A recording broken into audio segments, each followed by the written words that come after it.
صحابہ کرام کا جم غفیر ہے، میرے کریم نبی منبر پر جلوہ گر ہیں۔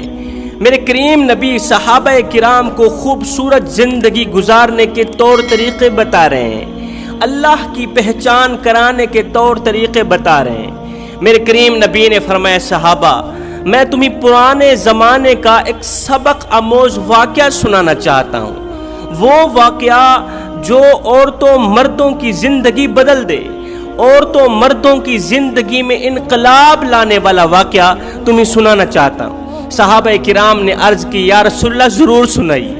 میرے کریم نبی نے فرمایا، صحابہ پرانے دور کا، پرانے زمانے کا ایک ظالم بادشاہ تھا، بڑا ہی کنجوس تھا۔ اس نے اعلان کیا کہ خبردار میری حکمرانی میں، میرے ملک میں کوئی کسی کو صدقہ نہیں دے گا، کوئی کسی کو خیرات نہیں دے گا، کوئی کسی بھوکے کو کھانا نہیں کھلائے گا، کوئی کسی پیاسے کو پانی نہیں پلائے گا۔ اگر کسی نے ایسا کیا تو، اگر کسی نے کسی کو صدقہ دیا تو، اگر کسی نے کسی بھوکے کو کھانا کھلایا تو، اگر کسی نے کسی غریب کی مدد کی تو اس کے دونوں ہاتھ کاٹ دیے جائیں گے۔ اللہ اکبر! ایک دم یہ خبر سنتے ہی ملک میں سناٹا چھا گیا، اضطراب پھیل گیا، لوگ ڈرنے لگے۔ کوئی بھی شخص کسی پیاسے کو پانی نہ پلاتا، بھوکے کو کھانا نہ کھلاتا۔ اللہ اکبر! اس ڈر کی وجہ سے کہ کہیں بادشاہ دونوں ہاتھ نہ کاٹ دے، یہ خبر پورے ملک میں پھیلی ہوئی تھی۔ 3 دن کا بھوکا ایک فقیر ایک عورت کے دروازے پر آیا، دستک دی، عورت باہر نکلی۔ ہاں جی، کیا لینا ہے؟ اس نے کہا، 3 دن کا بھوکا ہوں، میرے بچوں نے کچھ نہیں کھایا، 3 دن سے میں نے بھی کچھ نہیں کھایا، میرے بچوں نے بھی کچھ نہیں کھایا۔ خدا را تیرے گھر میں 1-2 روٹیاں پڑی ہوں تو اٹھا کے مجھے دے دے، اللہ تمہیں جزا دے گا۔ اس عورت نے کہا، اے بندہ خدا، کیا تو نے خبر نہیں سنی؟ اس نے کہا، کون سی خبر؟ کہا، بادشاہ نے اعلان کیا، خبردار کوئی کسی کو صدقہ نہیں دے گا، اگر دو گے تو تمہارے دونوں ہاتھ کاٹ دیے جائیں گے۔ اب بتاؤ میں تمہیں صدقہ دوں یا اپنے دونوں ہاتھ کٹواؤں؟ اس نے کہا، خدا را مجھ پہ کرم کرو، مجھ پہ ترس کھاؤ۔ بھکاری نہیں تھا، وہ فقیر تھا۔ فقیر اور بھکاری کے درمیان بھی بہت زیادہ فرق پایا جاتا ہے، فقیر اور بھکاری میں بھی بہت فرق ہوتا ہے۔ فقیر کسے کہتے ہیں، بھکاری کسے کہتے ہیں؟ جسے دنیا ٹھکرا دے، جسے دنیا ٹھکرا دے اسے بھکاری کہتے ہیں، اور جو دنیا والوں کو ٹھکرا دے اسے فقیر کہتے ہیں۔ میں اس شخص کو بھکاری نہیں کہوں گا، اسے فقیر کہوں گا۔ جو اس طرح کی حکمت بھری باتیں کرے نا، وہ بھکاری نہیں ہوتا، وہ فقیر ہوتا ہے، وہ اللہ والا ہوتا ہے۔ اس کے دل کا کنیکشن اللہ کی ذات کے ساتھ جڑا ہوا ہوتا ہے۔ اس فقیر نے کہا، اے ملکہ، تو نے بادشاہ کا اعلان تو سنا ہے، جو ظالم بادشاہ ہے، اس نے اعلان کیا، خبردار کوئی کسی کو صدقہ نہیں دے گا۔ تو نے اپنے بادشاہ کا اعلان تو سنا ہے، لیکن میرے بادشاہ کا اعلان نہیں سنا۔ اس نے کہا، تیرا بادشاہ کون ہے؟ کہا، میرا بادشاہ وہ ہے جو بادشاہوں کا بادشاہ، جو شہنشاہوں کا شہنشاہ۔ میرے رب کا فرمان ہے، جو کسی کو صدقہ دے گا میں اسی کے صدقے کے صدقے بری موت سے اسے بچاؤں گا۔ میرے رب کا فرمان ہے، صدقہ موت کو ٹال دیتا ہے، برے وقت کو ٹال دیتا ہے، مصیبتوں کے وقت تمہارے کام آتا ہے، تمہارے ہاتھ کا دیا صدقہ پریشانیوں کے وقت، جب تم تنہا اکیلے رہ جاؤ گے نا، یہ صدقہ تمہارے کام آئے گا۔ ہائے! فقیر کی درد بھری باتوں پر عورت کو ترس آیا۔ ترس کھاتے ہوئے اس نے بادشاہ کے غضب کی پرواہ نہ کرتے ہوئے، بادشاہ کی سزا کی پرواہ نہ کرتے ہوئے، اس عورت نے 2 روٹیاں اٹھائیں، فقیر کو دے دی۔ جا فقیر، تو بھی کھا، اپنے بچوں کو بھی کھلا۔ یہ خبر پھیلتی پھیلتی بادشاہ کے کانوں تک گئی۔ بادشاہ نے کہا، ہے کون میرے حکم کی خلاف ورزی کرنے والا؟ جاؤ اس کو دونوں ہاتھوں کو کاٹ دو، اس نے میری نافرمانی کیوں کی؟ 2 سپاہی گئے اس عورت کے گھر میں، اس کے دونوں ہاتھ کاٹ دیے۔ صدقہ دینے کی وجہ سے دونوں ہاتھ کٹ گئے۔ ہاتھ کٹنے کے بعد کچھ عرصہ گزر گیا۔ کچھ عرصہ گزرنے کے بعد اس بادشاہ نے اپنی ماں کو کہا، ماں میں کسی ایسی لڑکی سے شادی کرنا چاہتا ہوں جو حسن کی ملکہ ہو، جو حسن کی شہزادی ہو، جس کے حسن کو دیکھ کر چاند بھی شرما جائے۔ کیا کوئی ایسی لڑکی، ایسی عورت میرے لیے پیدا کی ہے اللہ نے؟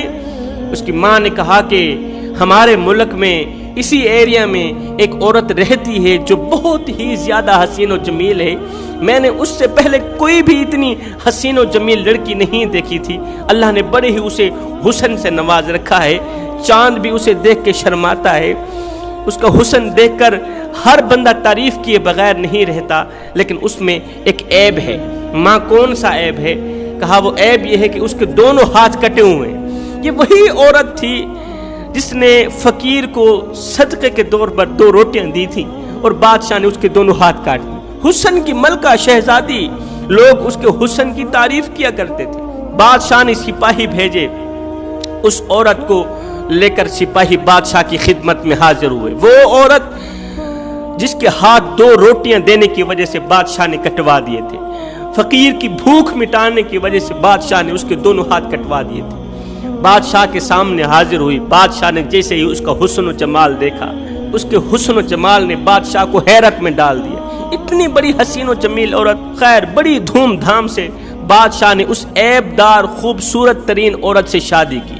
شادی کرنے کے بعد بادشاہ اس سے بڑا ہی پیار کرنے لگا، اسے بڑی محبت دینے لگا، عزت دینے لگا، اس سے محبت کرنے لگا۔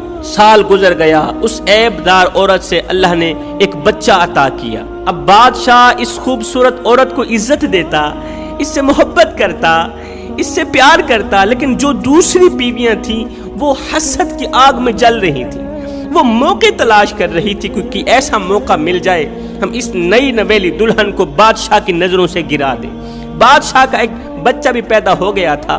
اللہ کا کرنا ایسا ہوا کہ کسی مقصد کے لیے بادشاہ دوسرے ملک میں گیا، دوسری بیویوں کو موقع مل گیا۔ اس نئی نویلی دلہن کو بادشاہ کی نظروں سے گرانے کا موقع مل گیا۔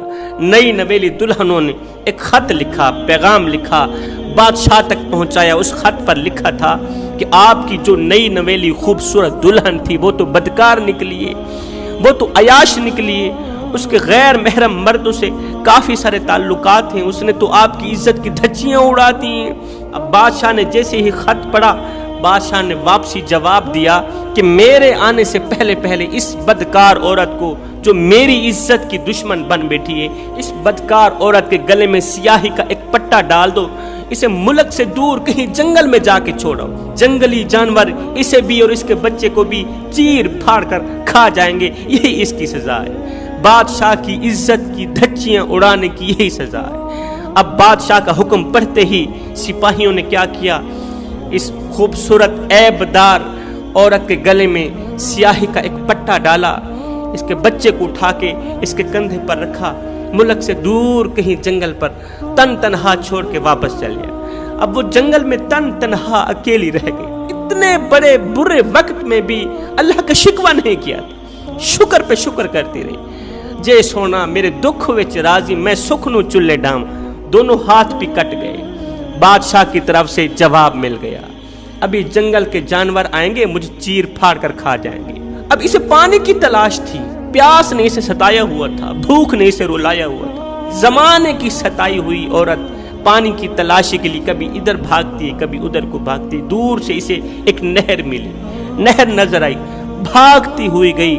جیسے ہی نہر میں پانی دیکھا، جیسے ہی پانی پینے کے لیے جھکی تو اس کی گردن پر بیٹھا اس کا معصوم بچہ پانی میں جا گرا، نہر میں ڈوبنے لگا، غوطہ کھانے لگا۔ ہے معصوم بچے کو ڈوبتا ہوا دیکھ کر ماں کے اندر سے ایک چیخ نکلی، زوردار چیخ نکلی۔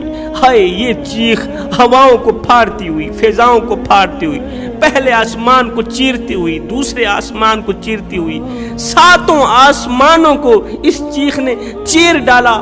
یہ چیخ عرش پر جا ٹکرائی، یہ فریاد عرش پر جا ٹکرائی۔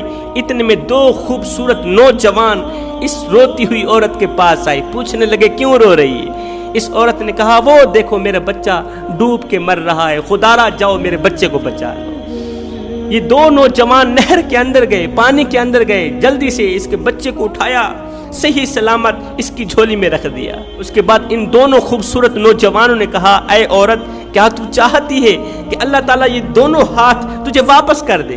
تیرے کٹے ہوئے دونوں ہاتھ اللہ تعالیٰ تجھے واپس کر دے۔ اس نے کہا میں ضرور چاہتی ہوں۔ ان دونوں خوبصورت نوجوانوں نے دونوں ہاتھ اٹھائے، دعا کی۔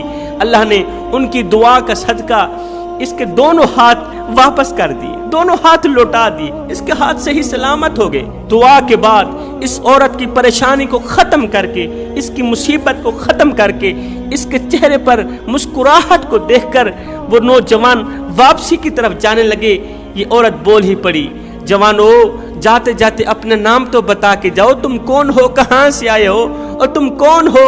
ان دونوں نے کہا ہم تمہاری وہ 2 روٹیاں ہیں جو تو نے بھوکے کو دی تھی، وہ 2 روٹیاں ہیں جو تو نے صدقے کے طور پر ایک ایسے شخص کو دی تھی، ایک ایسے شخص کی بھوک مٹانے کے لیے دی تھی جو 3 دن کا بھوکا تھا، وہ بھی بھوکا تھا، اس کے بچے بھی بھوکے تھے، تو نے اس پر رحم کھایا، آج اللہ نے تیرے اوپر رحم کھایا، تو نے اس کی بھوک زائل کی، اللہ نے تیری پریشانی زائل کی، تو اس کے کام آئی، آج برے وقت وہی صدقہ تیرے کام آیا۔ میں دعا کرتا ہوں مالک ہمیں بھی صدقہ کرنے کی توفیق عطا فرما، بھوکوں کو کھانا کھلانے کی توفیق عطا فرما، پیاسوں کو پانی پلانے کی توفیق عطا فرما، آمین ثم آمین، وما علینا الا البلاغ۔